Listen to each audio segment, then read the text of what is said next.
Ruth, please. It's not what you think. On the day they raised a barn in Meyer Valley, no one yet knew that along with the beams something else was being lifted too, something that would break several families.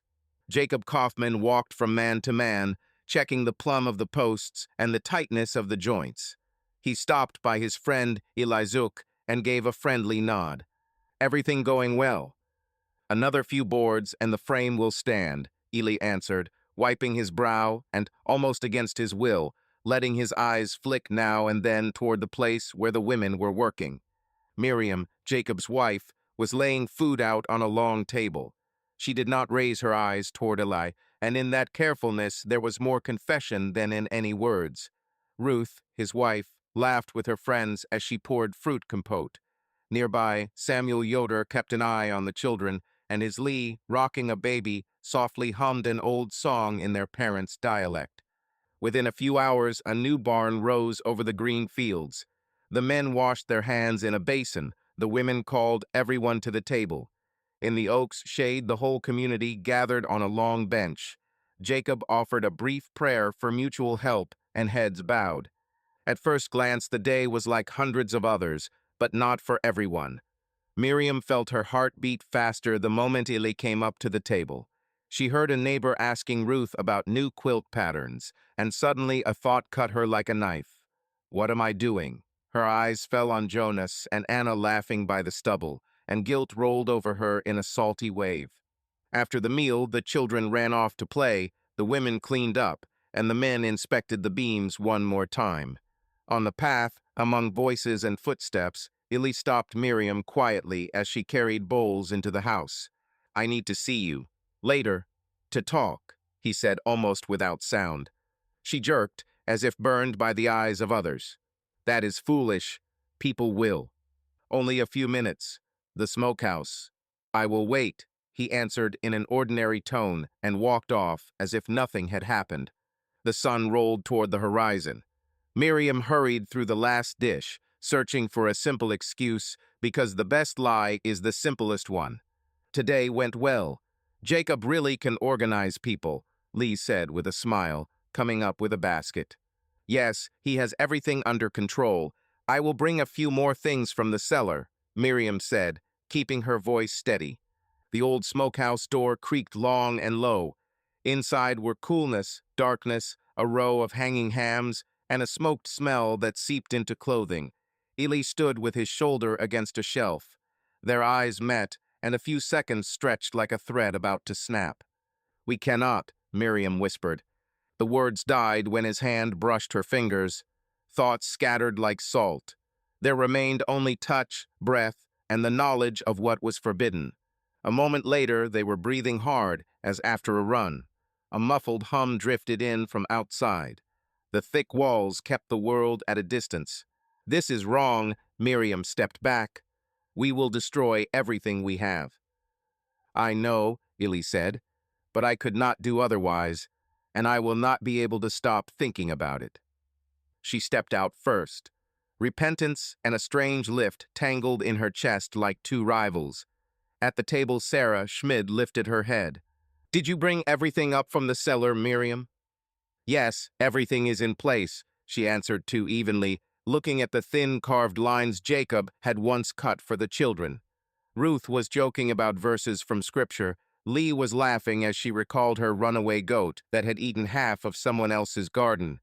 For a moment, the warmth of that plainness covered Miriam, and just as quickly it retreated, as if shame had doused a flame. When most people went to pick apples for cider, Miriam stayed in the kitchen with Lee and Ruth. They talked about Sunday school, patterns, and an English pamphlet with a pattern that was far too bright. The words slid along the surface, and under them the silence grew. In the evening, when the yard had emptied, Miriam sat on the threshold. Dusk slid over the valley, and the world looked innocent, almost too innocent. She promised herself and God that tomorrow she would stop. A few days after the barn raising passed in quiet. People worked their fields, put up produce, dried straw for the livestock.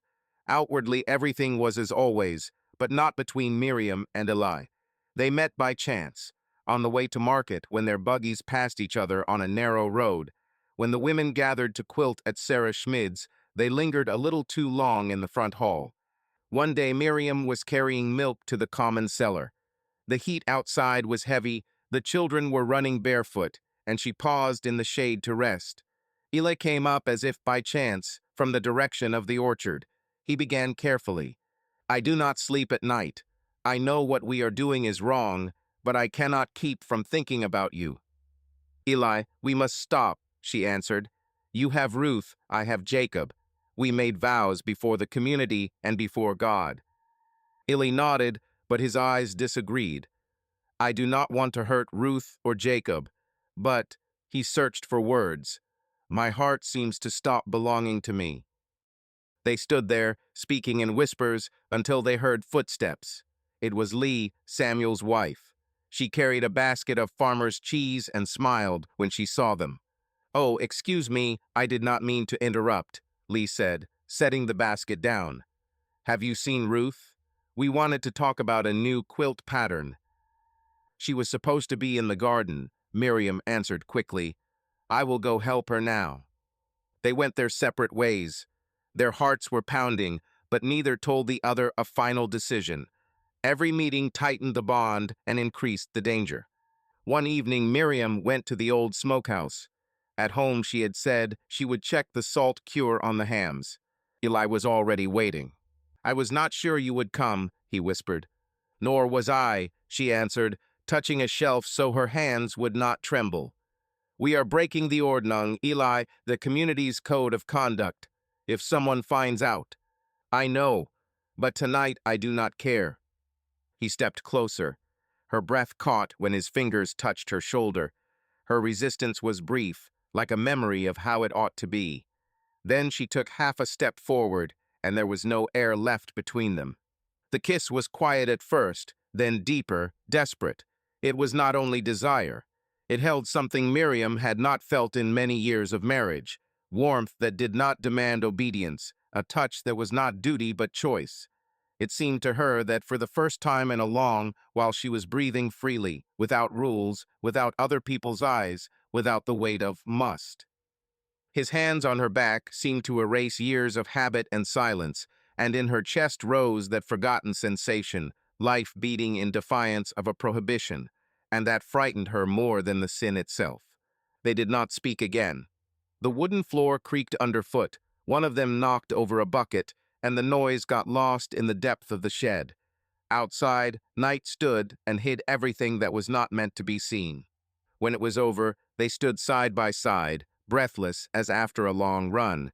Miriam lowered her head, and his hands still shook. And just then something cracked softly beyond the door. They both froze. Eli spun around. Miriam covered her chest with her palm, not from cold, but from fear. Samuel Yoder, who had been working nearby, happened to be walking past. He heard a rustle and stopped, looking at the door. Through a gap between the boards, he saw two shadows standing very close to each other. He felt his pulse jump. He had never seen anything like that here. He stepped away from the door and went back to his work, but a whirlwind of thoughts began in his head. He knew it was something bad. What would happen if he told someone? That evening, sitting with Lee under the lamp, Samuel tried several times to say what he had seen. Lee noticed his tension. Did something happen? She asked. You are quiet today. Nothing. I am just tired, he answered, looking up at the ceiling. There was uncertainty in his voice. Lee laid a hand on his shoulder. If something troubles you, say so. We are one. Samuel pressed his lips together. He remembered the two shadows in the smokehouse. I saw something, but I am not sure I should speak of it. He lowered his voice. It could cause great harm. Lee looked at him carefully. Sometimes silence is better than gossip, but if someone is in danger, silence is also a sin. He fell quiet again. The night passed in anxious thoughts. Later, when Lee and the children were asleep, Samuel could not find peace. He took a lamp and went out to the barn where the tools were kept. In the corner sat his father, old Gabriel Yoder, repairing a broken rake handle. Gabriel was a gray man with deep wrinkles that spoke of years of work and of wisdom. He raised his head and saw his son. "What weighs on you, son?" the father asked, setting the tool aside. Samuel sat on a bench with his head down. "I saw something, father. I do not know whether I have the right to speak of it. It could break several families, but keeping quiet is hard." Gabriel listened carefully, then lowered his eyes to his hands. "There are things that require wisdom and patience. In our culture, we prize decency and mutual support. But if you saw a sin and say nothing, you become part of that lie."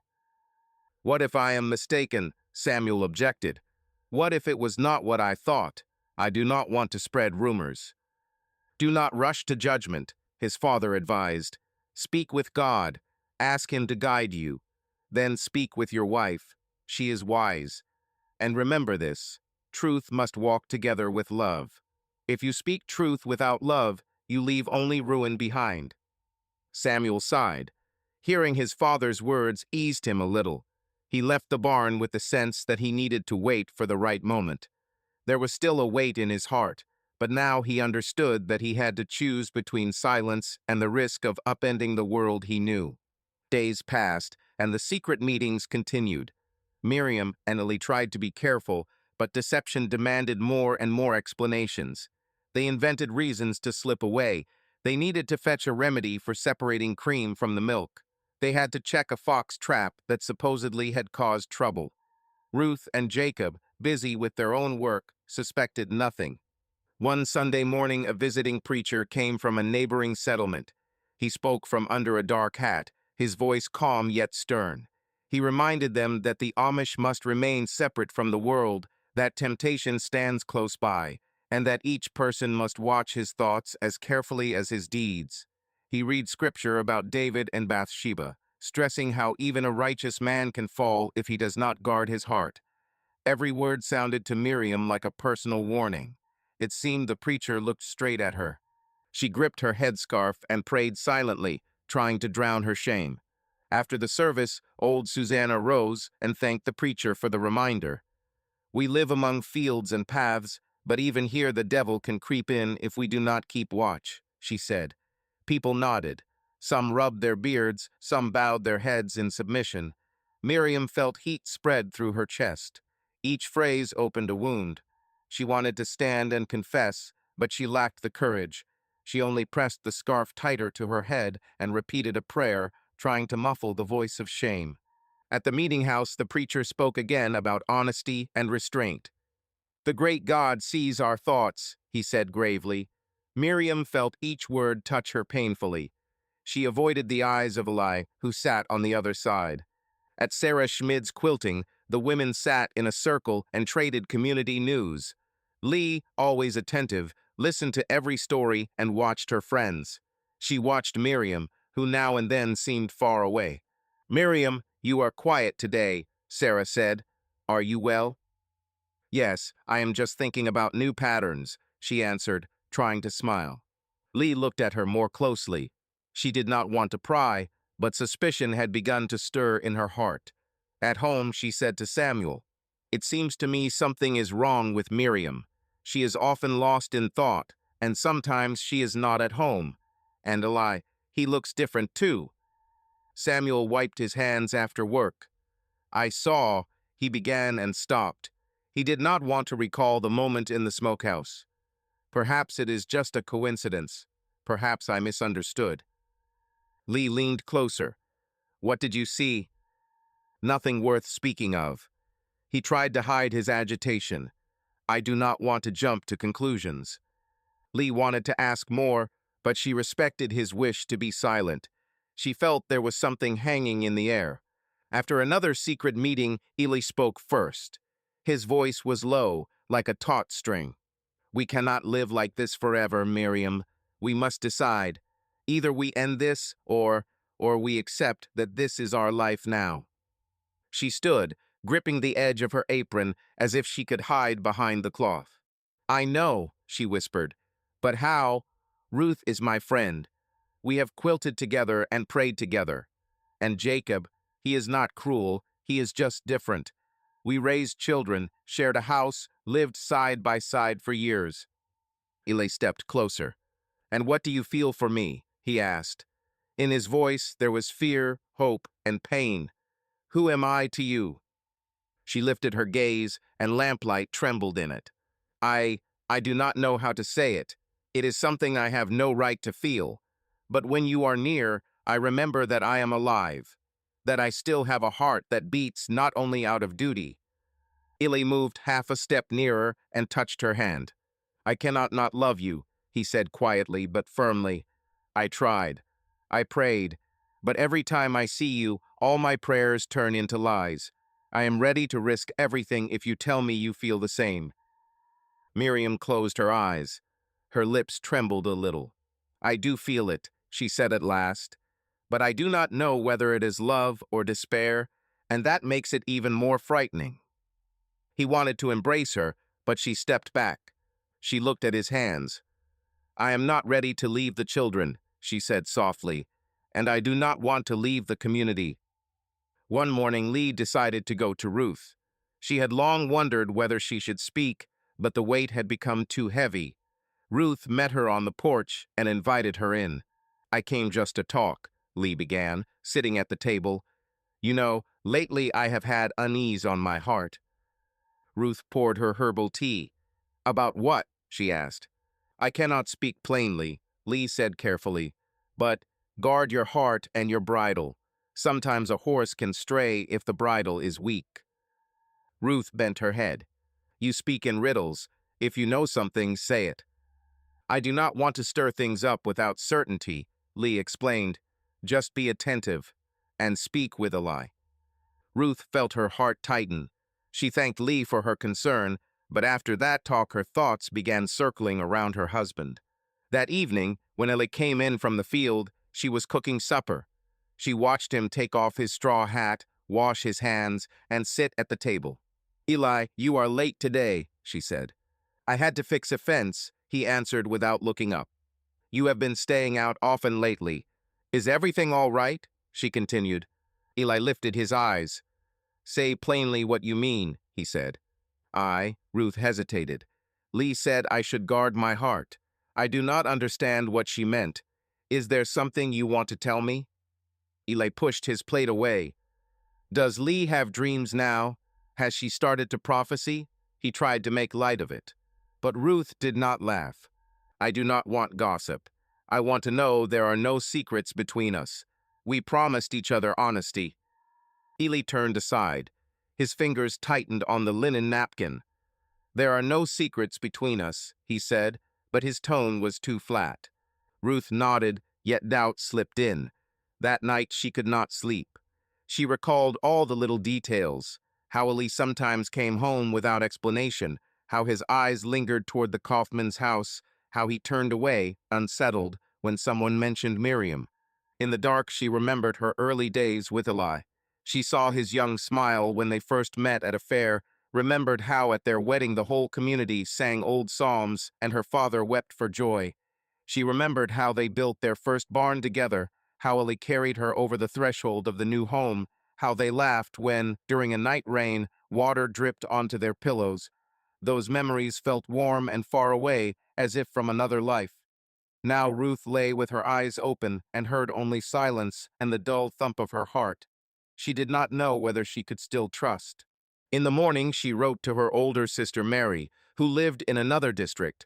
Sister, I need counsel. I do not know how to speak with my husband. My heart is troubled. I feel that something is wrong. If you can, come or write what I should do.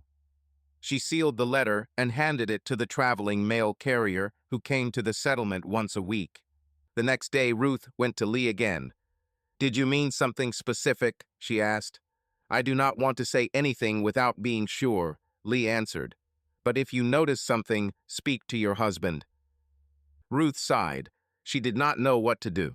The following week, Jacob went to a far field to bring in hay. He took Jonas, their older son, so the boy could help toss the bales. Miriam stayed home with Anna, cooking dinner and tending to the house. Eli, for his part, was supposed to repair a broken fence at a neighbor's, but his heart was pulled another way. He knew Jacob was not at home. The road to the Kaufman place was short. He came, tied his buggy beneath the pear tree so it would not be seen from the road, and walked to the door. Miriam came out when she heard the knock. "What are you doing here?" she whispered, glancing around. "I could not wait," Eli answered. "I needed to see you." They went inside. Anna was playing on the floor with a doll. Miriam picked her up and carried her into another room on the pretext of taking laundry. She and Eli met in the kitchen. "You have lost your mind," she said. "I know," he answered. "But if I do not come, I think about you all the time." Just then buggies rattled along the road. From a distance came the sound of hooves. Ruth, returning from market, saw a familiar buggy tied by the Kaufman fence. She recognized at once the horseshoes and the harness she herself had carefully repaired. Her heart skipped a beat. She stopped and watched. A few minutes passed. The house door opened. Illy stepped out, adjusted his hat, and went to his buggy. Ruth turned her face so he would not see her. She drove on, but a storm had already started inside her. At home, Ruth kept silent. Now she had seen with her own eyes. "Why is he lying?" she thought. She waited for evening. When Illy stepped through the door, she met him on the threshold. "Were you at the Kaufmans today?" she asked outright. Illy raised his brows. He had not expected her to know. He grabbed the first excuse that came to mind. "I went to pick up a tool I had lent Jacob." "You said you had spent the whole day fixing the Schmid fence," Ruth said. "I saw your buggy by Miriam's house." He could not deny the obvious. "I stopped by," he began. Ruth looked straight into his eyes. "You are lying. I know you have been going to her." Eli stepped back. "Ruth, I did not want." He realized there was no sense in lying further. "I did not plan this." "You did not plan to betray me?" Her voice began to shake. "We made vows. We sat at that table and we prayed. And you." She could not speak any farther. Tears overtook her. Eli tried to touch her hand, but she stepped away. "Go," she said. "Go now." Eli tried to speak, but Ruth opened the door and pointed to the step. He went out, bewildered. Ruth remained alone in the kitchen, gripping the edge of the table. She felt her world lurch. The children slept in the next room. She sat on the bench by the window and leaned her forehead against the cold glass. Her breath left a cloudy oval. Ruth remembered words her mother had once told her. "In marriage, the main thing is trust." Now the word was empty. She did not sob aloud so as not to wake the children, yet the tears still fell onto her hands. After a few minutes, there was a quiet knock. It was Mary Schwartz, the neighbor who brought fresh eggs each week. "I was coming back from the cowshed and saw your light," Mary explained as she stepped in. "Is everything all right?" Ruth hesitated. She respected Mary for her candor and warmth. "Not quite," she whispered. "Eli and I are in trouble. I suspected, and now I see." Mary set the basket on the table and sat beside her. "If you want to talk, talk. I will not tell anyone," she said. She took Ruth's hand in her own broad, warm hands. Ruth told her everything she had seen, the buggy by the Kaufmans, their conversations, her own suspicions. Mary kept silent and listened. "It hurts," Mary said at last. "I do not know what I would do in your place, but you do not have to sit with this alone. We have elders. We have our sisters.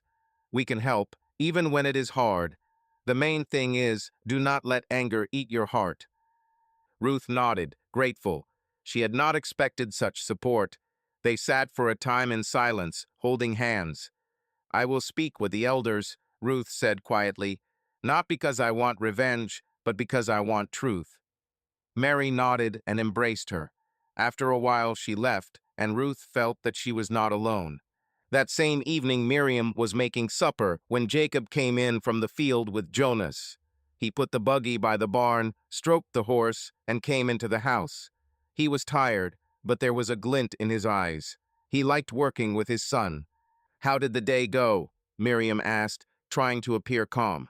"Good," Jacob answered, taking off his hat. "Jonas does well. We should finish tomorrow." And what did you do? I cooked and cleaned, she said. Anna helped. She could not meet his eyes. Later, when the children were asleep, Jacob noticed her tension. Is something wrong? He asked. Miriam felt her throat tighten. She gathered the last of her courage. I must tell you something, she said. Has something happened? He leaned toward her with concern. Yes, she said, breathing hard. I have done wrong. She could not look at him. Eli and I. Jacob froze. The words hung in the air. For a moment he could not speak. Silence filled the room. What are you saying? He whispered at last. Miriam laid her hands on the table to keep them from shaking. We have been meeting in secret. I know it is a sin. I have asked God for forgiveness. Jacob stood. His face went pale. He paced the room and then stopped. Why? He asked, his voice broken. Do you not like me? Have I hurt you? Were you lacking something? You are a good man, she said through tears. I love you. I do not know why this happened. I did not seek it. Jacob did not know what to do. He felt his whole life collapsing. He looked at Miriam and saw instead their memories, their wedding, their first house, the births of their children. I have to go, he said after a long pause. He went out to the barn, packed a few things into a sack, took a blanket, and left a note on the table for the children, writing in simple words, Dear Jonas and Anna, your father has to go away for a while. I love you, Father. Miriam tried to stop him. Do not go, she begged. What will I say to the children? Tell them the truth, he answered without looking at her. I will go. I need to think. He stepped out into the night. A dim lamp remained, and Miriam's eyes were wet. She sat at the table and saw the note. How could I ruin everything like this, she thought. At dawn, when the children woke and did not find their father, Jonas asked, Where is Dad? Why is he gone? Miriam froze a moment, then drew them close. Your father went to Uncle Joseph's, she said softly, trying not to break. He needs to be alone for a while. But he loves you. He left you a note. She showed the letter, and the children, not fully understanding, read the simple words. Jonas cried, and Anna clenched her fists and stared out the window in silence. Miriam felt something tearing inside her. She wanted to say that she was the one at fault, but she feared to hurt them even more. That same day, Aunt Gretel, Jacob's older sister, came by. She sat carefully at the table without asking extra questions. I know what happened, she said quietly. Jacob is with us. He is shaken and angry. He will not hear anything. I do not excuse you, Miriam, but I beg you, do not turn away from the community. We lose each other when we hide. Miriam nodded and listened to every word. She spoke of her remorse and fear. Gretel did not shout. She only said, We are all sinners. What matters is what you do next. At that time, Jacob sat in his brother Joseph's house, staring into the fire. Joseph poured him herbal tea and sat beside him. What will you do? He asked. I do not know, Jacob said. Everything in me is burning. I want to throw everything away. I want to go far and forget. His hands trembled. Joseph sighed. Do you remember what our father used to say? There is no knot that cannot be untied if two people tied it. Only two can untie it or tie it again. Do you want to untie it or to tie it? Jacob was silent. He looked at his reflection in the cup. In the evening, they went out into the yard. Joseph advised, Speak with the elders. Speak with God. Answers will come. Do not rush into what you will regret. Those days in another house felt strange to Jacob. He helped his brother pick apples and haul firewood, but every motion reminded him of his own home. He heard birdsong and remembered how Miriam sang the children lullabies. His heart tightened. At night he went to the river, looked at the moon's reflection, and prayed for the strength either to forgive or to leave. The next days passed in silence. He did not answer the messages Miriam sent through friends. He worked in the field and walked along the river at night, trying to understand what to do. After 3 days, Jacob came home. He drove into the yard, tied off the buggy, and knocked on the door. Miriam opened, her eyes red from tears. The children ran to their father and hugged him. "Daddy, you came back," Jonas cried. Jacob knelt and embraced them. He felt the warmth of their hands and understood that he could not leave them. He lifted his eyes to Miriam. "I came back for the children," he said, "and for our vows, but I do not know whether I can forgive." She nodded. "I understand. I am not asking you to forget, only to give me a chance to make things right." They sat at the table. Their talk was brief. Jacob spoke with the children about school and the farm. Miriam cooked as always, but an invisible wall had risen between them. They slept in the same room and felt as if they lay on opposite banks of a river. One evening at supper, Jonas looked up at his father. "Dad, are you mad at Mom?" he asked plainly. Miriam froze, her spoon hanging in the air. Jacob set down his fork and thought before he answered. "I am saddened," he said honestly, "and it hurts. But your mother is your mother. We both love you. In life we make mistakes, and we must learn to forgive. It is hard, but it is true." He spoke slowly, choosing words the children would understand without feeling to blame. Anna lifted her head and said, "I want both of you to smile." Those words pierced the invisible armor, and Miriam, sitting across from them, lowered her eyes to hide her tears. Later that same week, old Isaac, one of the eldest men in the community, came by, a man with a silver beard and kind eyes. He stepped inside, greeted them, and sat down. "I have heard you are in a hard season," he said. "I went through something like this many years ago. I came to tell you that forgiveness is not for the one who did wrong, but for you. When you hold a stone in your hand grows tired. When you let it go, relief comes." Jacob listened with his head bowed.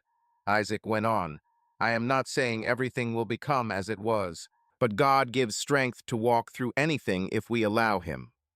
They spoke for a long time, and though there were few answers, Jacob felt for the first time that someone understood his pain.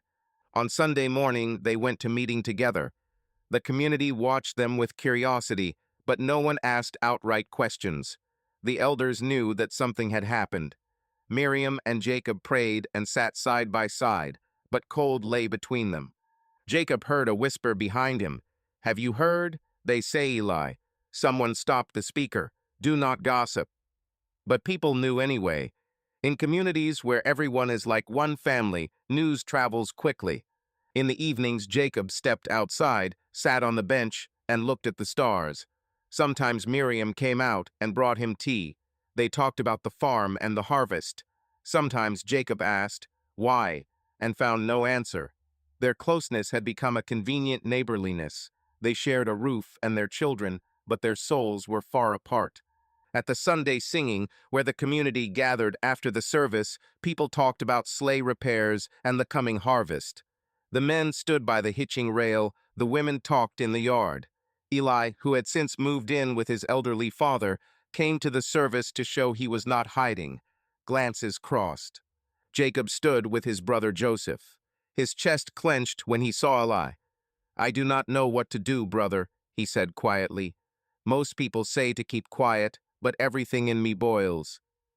"Do nothing in hot blood," Joseph advised. "We have elders. They will sort it out." Eli came nearer as if he wanted to speak. "Jacob," he began. "Not now," Jacob answered through clenched teeth. "I do not want to see you." "I have to tell you," Eli wanted to apologize. "You have already said enough with your actions." Jacob cut him off. He felt he could not hold himself. "You ruined my home." Eli stepped forward. "I made a mistake. I admit it.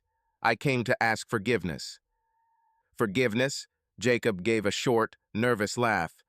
"Do you think a few words will fix everything?" People began to gather, sensing the tension. The elders stepped in quickly to head off a fight, but the words had already spilled out. "You have no honor," Jacob went on. "You came to my house when I was not there. You looked me in the eye and lied." Eli tried to retreat, but his pride would not let him be silent. "You do not understand," he began. Jacob grabbed him by the collar. "I understand what you do. Do you understand what you have done? His voice rose. The elders quickly came and pulled them apart. Enough, one of them said. This is not the place for fighting. We will call a council and look into it. The women led the children away. Jacob breathed hard, staring at Eli. Eli dropped his gaze. People whispered, but no one smiled. That evening, the elders gathered at the meeting house. They heard both sides. Eli confessed his guilt. Miriam came and said she was sorry. Men and women sat on the benches, some supportive, some critical. The senior elder, Abram, asked them both to stand. We are not asking for details, Abram said calmly. We ask whether you repent and whether you will change. Eli answered, Yes, I repent. I gave in to weakness. I know I hurt my wife and my community. I ask forgiveness of God and of you. His voice shook, but there was no pride in it. Miriam rose, her hands trembling. I ask forgiveness as well, she said. I sinned. I failed my husband and my community. I am ready to accept discipline. Please do not punish my children for what I did. Her eyes filled with tears. Some of the women in the room wept as they listened. The elders exchanged looks. One of them, Jonah, reminded everyone that discipline aims not at expulsion, but at restoration. We do not punish for revenge, but to remind one another of our vows. If we refuse mercy, we ourselves will be cast aside, he said. Several people bowed their heads. They decided that Eli would be placed under discipline and that Miriam would be on probation. They were barred from taking communion and were not invited to the table during common meals. It was a form of church discipline meant to remind them of their error. After the elders' decision, Eli found it hard to stay. In a village where everyone knew everyone else, life had become a cage. Ruth decided to file for divorce in the county court, a rare step among the Amish. She knew it would be a painful process, but she could not go on living beside a man she could not trust. I do not want to leave the community, she told Lee, but I do not see another way. I must think of the children. Feeling shame and pressure, Eli gathered his things. He went to say goodbye to his parents. His father, a stern man, asked, Are you doing what you believe is right? I cannot stay here after all this, Eli answered. I am going to town to work for the English, the outsiders. Perhaps I will come back later if I am received. His mother wept, but she knew he had made his choice. Before leaving, Eli kissed his mother's cheek. She gripped his hands. Son, you made a mistake, but God has not stopped loving you. The English world will not give you peace. Remember who you are. She gave him a small pouch of dried mint leaves, a sign that she would always be waiting. Eli went to Elder Abram to say farewell. I am going, he said.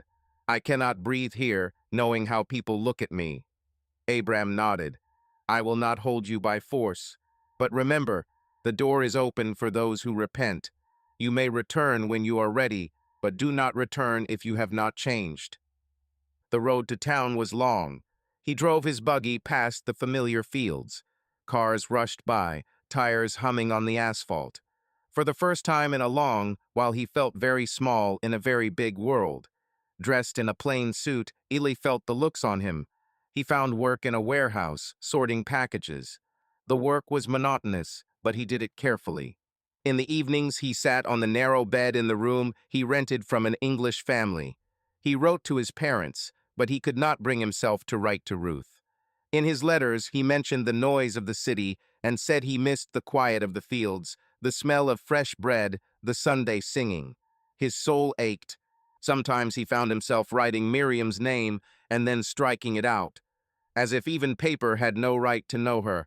She came into his dreams. She stood among ripe grain, held a basket of apples, and when he tried to approach, a fence rose between them. Then he woke with a sense of emptiness and shame. He often took out the little mint pouch and breathed in its scent, remembering his mother, the one person before whom he could have said outright that he had done something irreparable. In a city church, he sometimes sat in the back pews. There was an organ, the pastor wore a suit, everything looked foreign. He listened to the sermon, but the words did not reach his heart, because another prayer had long been sounding there, one without words or hope, only quiet guilt and the memory of a woman he had no right to love. Miriam remained in the community. She accepted the discipline. She sat apart at meals and did not touch hands in greeting. She helped the other women, worked the fields, sewed quilts, and all the while felt eyes on her. Jacob allowed her to stay in the house. He spoke briefly but cared for the children. He did not demand that she leave. "We must live for Jonas and Anna," he said. "They are not at fault." Samuel and Lee weathered their own storm. They had hardly spoken after everything came out. But that night, when the children were asleep, words finally broke through. "I should have spoken sooner," Samuel said, staring into the fire. "When I first saw them together, I knew it was not just talk, and I kept silent. I kept silent because I was afraid." Lee set a mug on the table a little harder than she intended. "Afraid," she repeated. "You always teach others to be honest. Now you excuse yourself with fear?" "You do not understand," he answered, fists clenched. "If I had spoken then, Jacob would have broken. Ruth would have run. The whole community would have split. I thought I was doing the right thing." "And now what?" Her voice softened but grew firmer. "Now everything is broken anyway. Only now you and I are part of the lie." Samuel raised his eyes to her.